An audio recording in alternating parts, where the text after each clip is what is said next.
Hello everyone, welcome to Net Biology. Today we will discuss about tubular reabsorption in loop of Henle, DCT and collecting duct. इससे पहले हम बात कर चुके हैं पीसीटी के बारे में।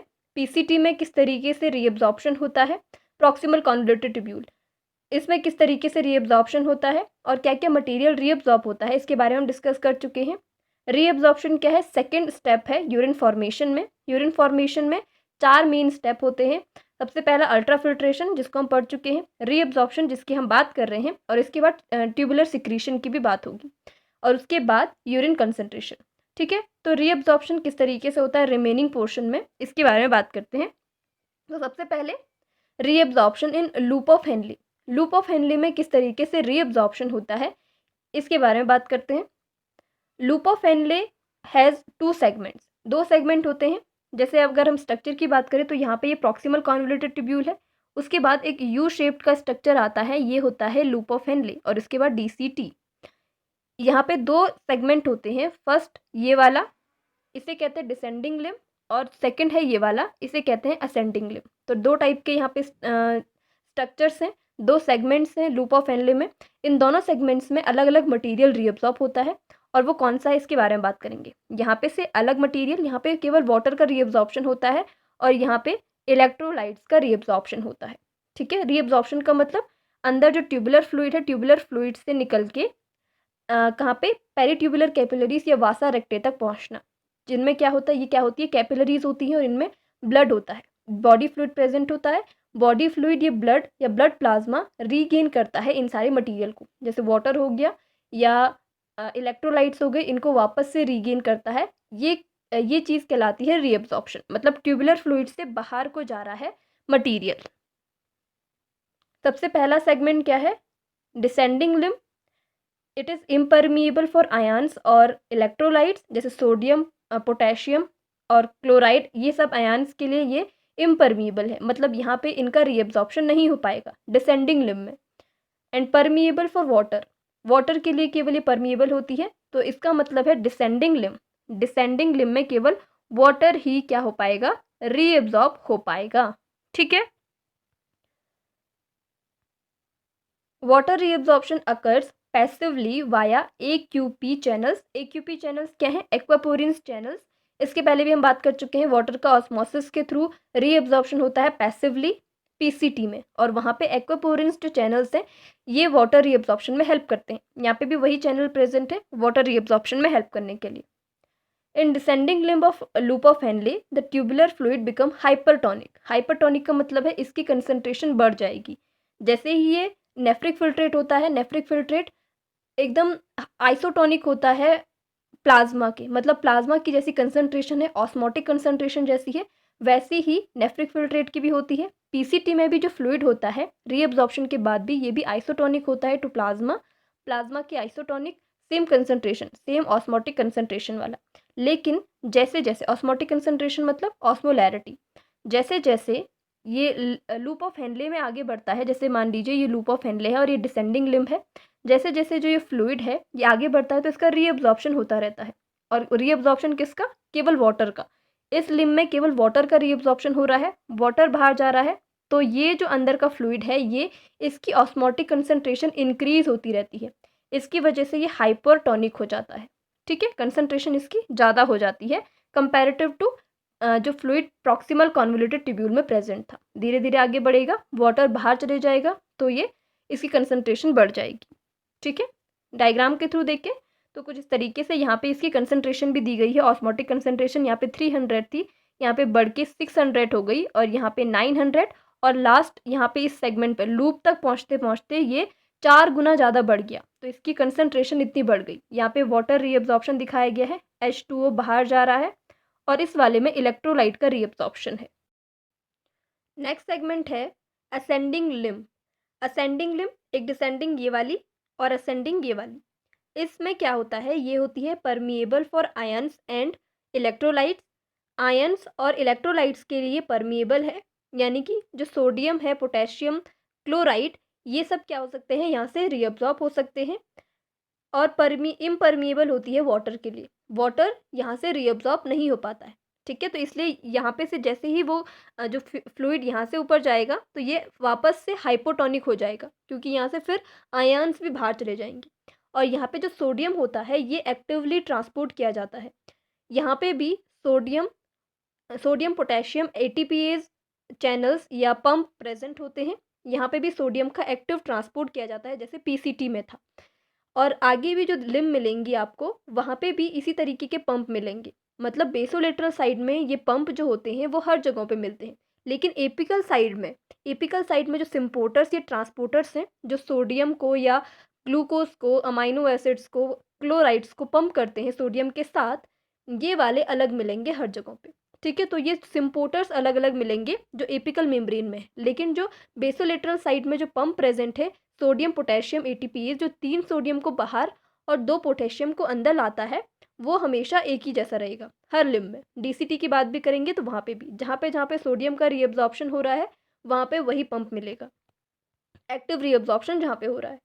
In ascending limb of loop of Henley, sodium reabsorption is active and transported by NKCC2 transporters या सिम्पोर्टर्स भी इन्हें कहते हैं इन एपिकल मेम्ब्रेन।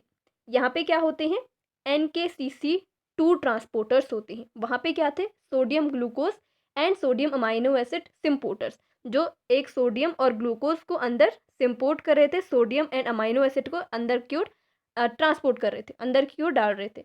किसके अंदर, सेल के अंदर। ठीक है। जैसे अगर हम इसमें रफ एक डायग्राम देखें तो इस तरीके का, मान लीजिए ये असेंडिंग लिम्ब है, असेंडिंग लिम्ब थिक होती है और यहाँ पे क्यूबॉइडल एपिथेलियल सेल्स होती हैं। Descending limb of loop of Henle में स्क्वामस एपिथेलियल सेल्स होती हैं। तो यहाँ पे सेल्स बना लीजिए, ट्यूबुलर सेल्स, वहाँ पे ब्रश बॉर्डर सेल्स थी पीसीटी के केस में, यहाँ पे क्यूबॉइडल एपिथेलियल सेल्स है। उसके बाद यहाँ ये ल्यूमन है, ल्यूमन में क्या होगा, ट्यूबुलर फ्लूइड होगा या जो नेफ्रिक फिल्ट्रेट आप कह सकते हैं ये होगा, यहाँ से रीअब्जॉर्प्शन होना है। इसके बाद ये वाली जो साइट है, ये जो साइट है ये कहलाती है बेसोलेटरल साइट या बेसोलेटरल मेम्ब्रेन। और ये इधर वाली साइट जो ट्यूबुलर फ्लूइड को फेस कर रही है, ये वाली साइट कहलाती है एपिकल साइट। और ये वाली जो इंटरस्टिशियल फ्लूइड को फेस कर रही है ये कहलाती है बेसोलेटरल मेम्ब्रेन। और इसके बाद यहाँ पे वासा रेक्टे प्रेजेंट होंगे, या हो सकता है पेरीट्यूबुलर कैपिलरीज हो, जहाँ पे ब्लड है, ब्लड कैपिलरीज, जहाँ पे रीअब्जॉर्ब होके जाना है। ये इंटरस्टिशियल फ्लूइड है। ठीक है। तो यहाँ से मान लीजिए सोडियम का हम बात कर रहे हैं, सोडियम, तो यहाँ पे क्या होता है, सोडियम पोटेशियम और क्लोराइड के पंप होते हैं। पंप का मतलब सिम्पोर्टर्स, ये यहाँ पे प्रेजेंट होंगे। ठीक है, जो अंदर की ओर डालेंगे। और यहाँ पे 2 टाइप के पाथ होते हैं, एक होता है ट्रांससेलुलर रूट और दूसरा होता है पैराट्यूबुलर। पैराट्यूबुलर में क्या पैरासेलुलर, पैरासेलुलर में क्या होता है, जो मटेरियल होता है वो यहाँ से बीच में से जाएगा, सेल के बीच में से जो गैप है वहाँ से, और ट्रांससेलुलर में सेल को क्रॉस करके। इसके बारे में हम बात कर चुके हैं। ठीक है। तो सोडियम का किस तरीके से रीअब्जॉर्प्शन होता है, बेसोलेटरल साइड में पंप प्रेजेंट होते हैं, सोडियम को 3 सोडियम को ये बाहर आउटसाइड में पंप करते हैं और 2 पोटेशियम को अंदर की ओर। ठीक है। और ये एटीपी के एटीपी यहाँ पे यूज़ होती है। ठीक है। एटीपी डिपेंडेंट है, यानी कि एनर्जी यहाँ पे यूज़ करनी पड़ेगी। अंदर साइड को जो सिम्पोर्टर्स या ट्रांसपोर्टर्स हैं, इनमें कौन से हैं, ये क्या करते हैं, NKCC2 transporters moves 1 sodium 1 potassium and 2 chloride ions across apical membrane. अंदर की तरफ हमने बात की थी, जो अंदर ट्यूबुलर फ्लूइड में सोडियम पोटेशियम और क्लोराइड थे, ये ट्रांसपोर्टर्स की मदद से 1 सोडियम 1 पोटेशियम और 2 क्लोराइड अंदर की ओर शिफ्ट कराए जाते हैं। ठीक है। तो हर जगहों पे जो अंदर की एपिकल मेम्ब्रेन में जो ट्रांसपोर्टर्स मिलेंगे वो अलग होंगे, बाकी जो पंप करने का मैकेनिज्म है सोडियम को वो सेम रहेगा। और ये किसकी वजह से होता है, सोडियम जो कंसनट्रेशन है वो सेल के अंदर कम हो जाती है और फिर ट्यूबुलर फ्लूइड से सोडियम एब्जॉर्ब किया जाता है सेल के थ्रू। ये हम पीसीटी में देख चुके हैं, यहाँ भी ऐसा ही मैकेनिज्म है। In ascending limb tubular fluid become hypertonic, यहाँ पे ये हाइपोटोनिक हो जाता है, हाइपोटोनिक है। ठीक है। पहले वाले में हाइपरटोनिक था, यहाँ पे हाइपोटोनिक है। मतलब यहाँ से भी फिर से मटेरियल फिर से रीअब्जॉर्ब हुआ, जो सॉल्ट्स थे वो रीअब्जॉर्ब हुए, इसकी वजह से जो हाइपरटोनिक है वो वापस जाके हाइपोटोनिक हो जाता है। ठीक है। कम, जिसकी कंसंट्रेशन कम होती है, आइसोटोनिक ना होके हाइपोटोनिक, यहाँ पे ओ है। LOH maintains the high osmolarity of medullary interstitial fluid. High osmolarity को भी ये मेंटेन रखने में हेल्प करता है लूप ऑफ हेनले। ठीक है, इसको किस तरीके से होता है ये हम काउंटर करंट मैकेनिज्म जब पढ़ेंगे यूरिन कंसंट्रेशन, वहाँ पे इसको डिटेल में देखेंगे। स्ट्रक्चर में यहाँ पे बताया गया है सोडियम रीअब्जॉर्ब हो रहा है, क्लोराइड रीअब्जॉर्ब हो रहे हैं और पोटेशियम भी यहाँ से रीअब्जॉर्ब होता है। ठीक है, फिर पोटेशियम को फिर से अंदर पंप किया जाता है, ये मैकेनिज्म अलग है। Reabsorption in distal convoluted tubule, distal convoluted tubule या डीसीटी में फिर ये लूप ऑफ हेनले के बाद वाला पोर्शन है। ये भी इसके भी दो सेगमेंट होते हैं, early DCT and let DCT. Early DCT जो होती है वो ग्लोमेरुलस के पास में आके, मान लीजिए ग्लोमेरुलस है, यहाँ अंदर की सेल्स जो ग्लोमेरुलस और ये बाउमन्स कैप्सूल, तो जो ये वाला है इसके बाद प्रॉक्सिमल कॉन्वोल्यूटेड ट्यूब्यूल कुछ इस तरीके से, और फिर लूप ऑफ हेनले आप मान लीजिए ये लूप ऑफ हेनले है, और फिर उसके बाद ये जो डिस्टल कॉन्वोल्यूटेड ट्यूब्यूल है ये यहाँ से गुजर के फिर बनाती है आगे कलेक्टिंग डक्ट। तो यहाँ पे का जो पोर्शन कहलाता है जो ग्लोमेरुलस के जो कैपिलरीज हैं, ग्लोमेरुलस या एफरेंट आर्टीरियोल है, इसके साथ जो जंक्शन बनता है इस पोर्शन को कहते हैं जक्स्टा ग्लोमेरुलरी अपैरेटस। इसके बारे में हम डिटेल में बात करेंगे एक टॉपिक में। अभी के लिए आप इतना समझ लीजिए early distal convoluted tubule and let distal convoluted tubule में किस तरीके से रीअब्जॉर्प्शन होता है। The DCT subdivided into two regions, early DCT and late DCT. Early DCT plays an important role in absorption of ions like sodium, chloride and calcium. यहाँ पे भी sodium का रीअब्जॉर्प्शन हो रहा है, मतलब सोडियम पोटेशियम पंप प्रेजेंट होंगे बेसोलेटरल side में, और जो अंदर वाली साइड है यहाँ पे ट्रांसपोर्टर्स होंगे। ठीक है, तो पहले वाले ट्रांसपोर्टर क्या थे जो पीसीटी में थे, सोडियम ग्लूकोज ट्रांसपोर्टर मेन होता है। फिर यहाँ पे कौन कौन से थे, NKCC2 जो एक सोडियम एक पोटेशियम और दो क्लोराइड को पंप कर रहे थे लूप ऑफ हेनले की असेंडिंग लिम्ब में। यहाँ पे किस तरीके के ट्रांसपोर्टर्स होते हैं, early DCT absorb small amount of Na यानी कि सोडियम एंड क्लोराइड आयंस, तो यहाँ पे सोडियम क्लोराइड सिम्पोर्टर्स होते हैं।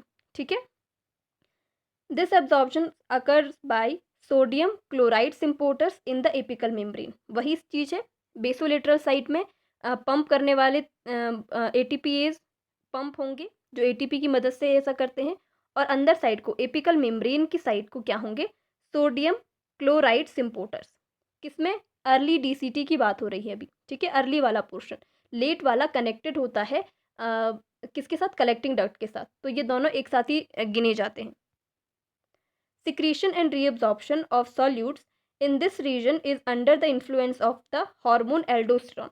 ये वही रीजन है जो अर्ली DCT है, ये वही रीजन है जहाँ से रेनिन जो होता है सिक्रीट होता है, जक्स्टा ग्लोमेरुलर पैरेटस से रेनिन सिक्रीट होता है। रेनिन क्या करता है, रेनिन एंजियोटेंसिन एल्डोस्टेरोन को स्टार्ट करता है। ये एक सिस्टम है जिसके थ्रू सोडियम रिटेंशन को बढ़ाया जाता है जिससे ब्लड वॉल्यूम इंक्रीज हो और साथ ही साथ ब्लड प्रेशर भी इंक्रीज हो। तो सोडियम रिटेंशन किसकी इन्फ्लुएंस में हो रहा है, एल्डोस्टेरोन के। एल्डोस्टेरोन हेल्प करता है सोडियम रिटेंशन को। एल्डोस्टेरोन क्या है, एक मिनरलोकॉर्टिकॉइड, मतलब ये किसका हार्मोन है, एडिनल ग्लैंड के कॉर्टेक्स वाले रीजन से रिलीज होने वाला हार्मोन है।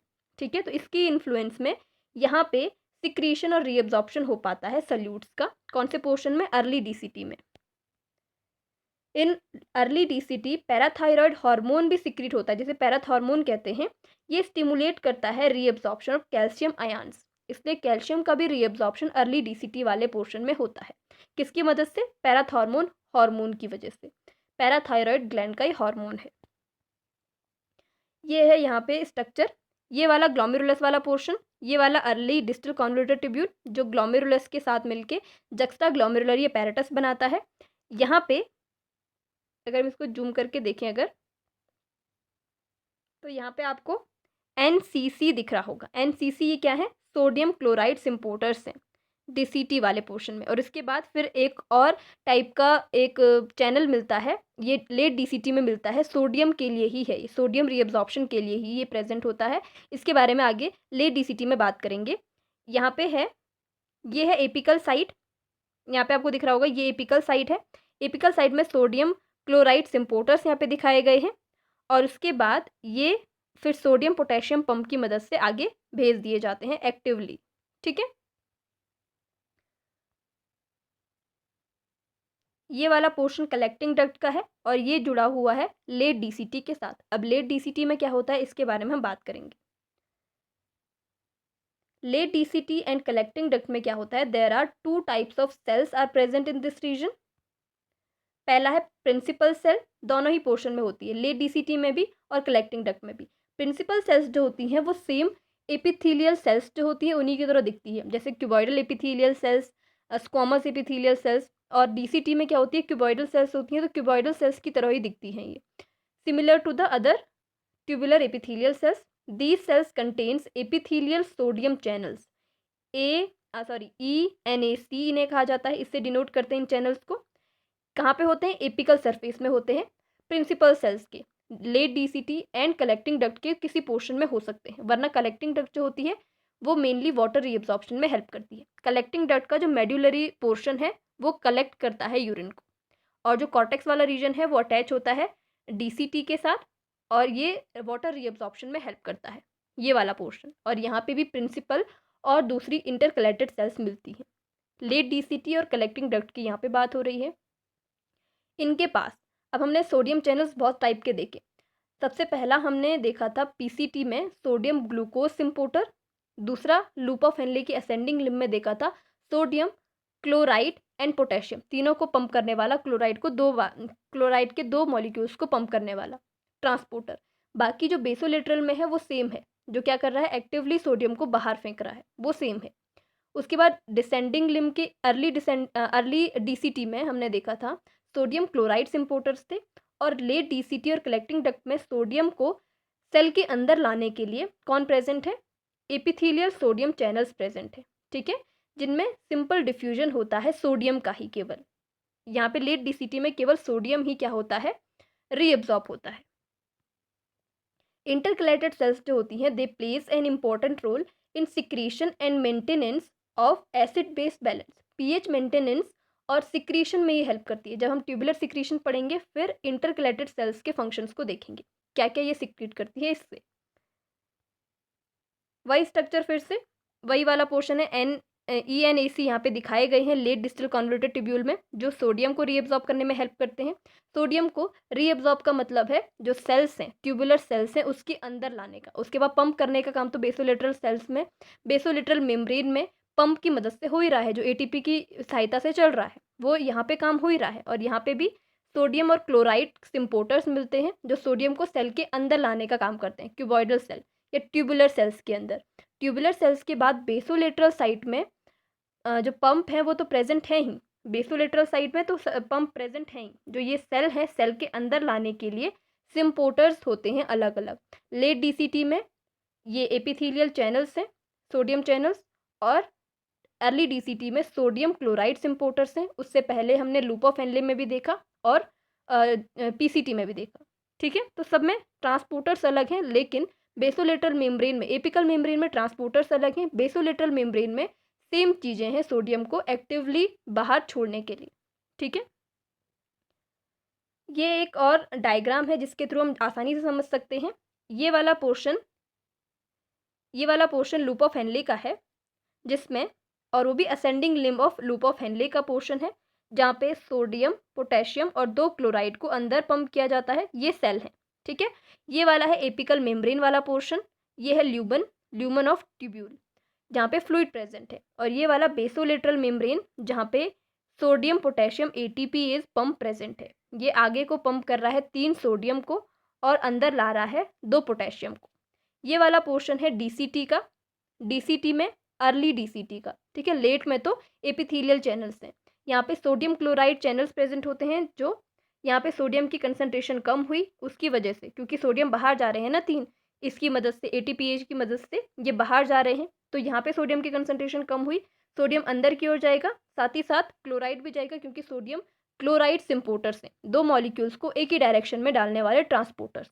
तो ये सोडियम क्लोराइड के साथ अलोंग विथ क्लोराइड ये इसके अंदर जाएगा, और उसके बाद सोडियम को पंप कर दिया जाएगा, फिर क्लोराइड जो है वो डिफ्यूजन के थ्रू भी बाहर चले जाएगा, बाहर जाएगा इंटरस्टिशियल फ्लूइड में, और उसके बाद वाटर के ब्लड के थ्रू, जो कैपिलरीज है, कैपिलरीज में जो ब्लड है, बॉडी फ्लूइड है, वो वापस से इसको रीअब्जॉर्ब रीगेन कर देगा। ऐसे ही यहाँ भी होता है। ये किसकी बात हो रही थी, लूप ऑफ हेनले की, असेंडिंग लिम्ब। डिसेंडिंग में तो केवल वाटर ही रीअब्जॉर्ब होता है। लास्ट है जो, वो है वाटर रीअब्जॉर्प्शन इन कलेक्टिंग डक्ट। कलेक्टिंग डक्ट में भी वाटर रीअब्जॉर्प्शन होता है, किसकी मदद से, इसको देख लेते हैं।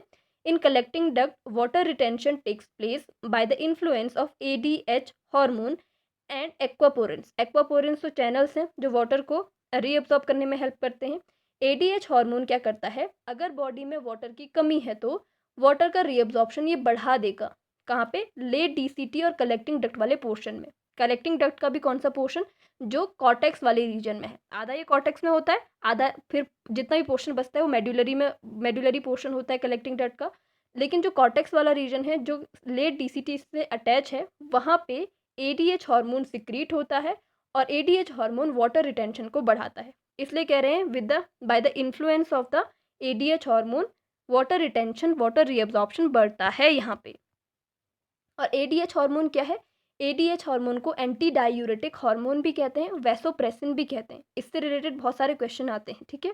इसका प्रोडक्शन होता है हाइपोथैलेमस में, सिक्रीशन होता है बाय द पोस्टीरियर पिट्यूटरी, और ये काम कहाँ पे करता है, late DCT and collecting duct वाले पोर्शन में। क्या काम करता है, वाटर रीअब्जॉर्प्शन को बढ़ाता है अगर बॉडी में वाटर की कमी है तो। अगर बहुत ज़्यादा वाटर प्रेजेंट है, जो एक्स्ट्रा सेलुलर फ्लूइड है उसमें बहुत वाटर की जो वाटर का जो क्वांटिटी है वो ज़्यादा है, तो उस कंडीशन में जो ADH है वो कम सिक्रीट होता है और यूरिन डाइल्यूट यूरिन मिलती है, मतलब कंसनट्रेटेड नहीं होगी।